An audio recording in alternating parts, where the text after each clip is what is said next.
قبلہ مسلمانوں کو متحد رکھنے کے لیے ایک اہم کردار ادا کرتا ہے۔ قبلہ کے معنی میں ایک معنی ترابط، تراخی، نصرت اور مودت کے ہے۔ آپ صلی اللہ علیہ وسلم نے مسجد اقصی کی طرف قبلہ کر کے 2 رکعات طلوع شمس سے پہلے اور 2 رکعتیں غروب شمس سے پہلے پڑھی۔ مسجد اقصی کا مسلمانوں کا قبلہ ہونا کتاب و سنت سے ثابت ہے۔ آپ صلی اللہ علیہ وسلم کا مسجد اقصی میں تمام انبیاء کی امامت کروانا اور قبلہ کا مسجد اقصی ہونا مسجد اقصی اور اس جگہ کی اہمیت کو واضح کر رہا ہے۔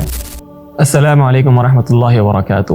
مسلمانوں کا پہلا قبلہ، مسجد اقصی مسلمانوں کا پہلا قبلہ ہونا، اس میں کچھ عظیم نشانیاں اور دلائل ہیں، کیونکہ قبلہ مسلمانوں کو متحد رکھنے کے لیے ایک اہم کردار ادا کرتا ہے۔ کیونکہ اگر آپ کسی کو بغیر کسی قبلے کا چھوڑ دیں تو وہ گمراہ ہو جائے گا، ہر کوئی اپنا راستہ بنائے گا اور اس راستے پر چلے گا اور گمراہی اس کا مقدر ہوگی۔ اسی لیے قبلہ کے معنی میں ایک معنی ترابط، تراخی، نصرت اور مودت کے ہے۔ قبلہ امت کی موجودگی کی نشاندہی کرتا ہے۔ تکلیفوں اور مشقت کے باوجود آپ صلی اللہ علیہ وسلم نے مسجد اقصی کی طرف قبلہ کر کے 2 رکعات طلوع شمس سے پہلے اور 2 رکعتیں غروب شمس سے پہلے پڑھی، جیسا کہ اللہ تعالیٰ فرماتے ہیں وَاصْبِرْ عَلَىٰ مَا يَقُولُونَ وَسَبِّحْ بِحَمْدِ رَبِّكَ قَبْلَ طُلُوعِ الشَّمْسِ وَقَبْلَ الْغُرُوبِ۔ آپ صبر کیجئے ان چیزوں پہ جو وہ کہتے ہیں، وَسَبِّحْ بِحَمْدِ رَبِّكَ، اور تسبیح بیان کیجئے قبل طلوع الشمس، سورج کے طلوع ہونے سے پہلے، وقبل الغروب، اور سورج کے غروب ہونے سے پہلے۔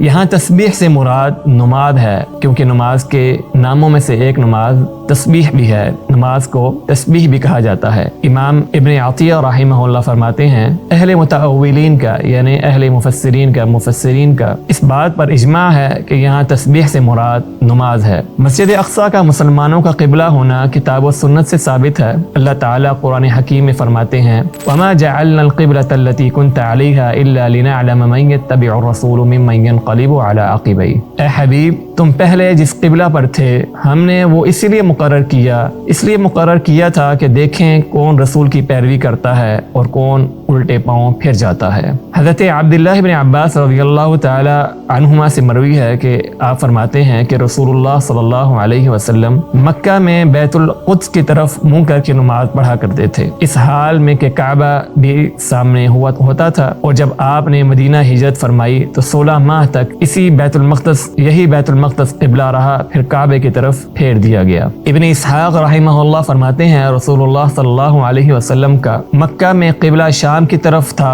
اور آپ کی نماز رکن یمانی اور رکن اسود کے درمیان ہوا کرتی تھی، اور کعبہ شریف اپنے اور شام کے درمیان ہوا کرتا تھا۔ آپ صلی اللہ علیہ وسلم اور صحابہ کرام کا مسجد اقصی قبلہ اول دور ہونے کے باوجود تقریباً 14 سال تک مسلمانوں کا قبلہ مسجد اقصی رہا، تاکہ ان کے دلوں میں مسجد اقصی سے ایک تعلق اور محبت اور ارتباط رہے۔ اور جب بھی امت مسلمہ نے اپنے اس قبلہ اول کی عظمت اہمیت پہچان لی تو یاد رکھیے گا اسی دن سے ہم اپنی لوٹی ہوئی تاریخ اور اپنا مجد اور اپنی عزت واپس لے سکتے ہیں۔ یہ سوچیے بغیر کہ وہ عرب ہیں، ہم عجم ہیں، وہ کالے ہیں، ہم سفید ہیں، یہ تمام فروق رنگ و نسب، لغت و زبان، قومیت کو بھول جانا چاہیے، کیونکہ اسلام کا تعلق اور ربط سب سے زیادہ قوی اور مضبوط ہے۔ آپ صلی اللہ علیہ وسلم کا مسجد اقصی میں تمام انبیاء کی امامت کروانا اور قبلہ کا مسجد اقصی ہونا مسجد اقصی اور اس جگہ کی اہمیت کو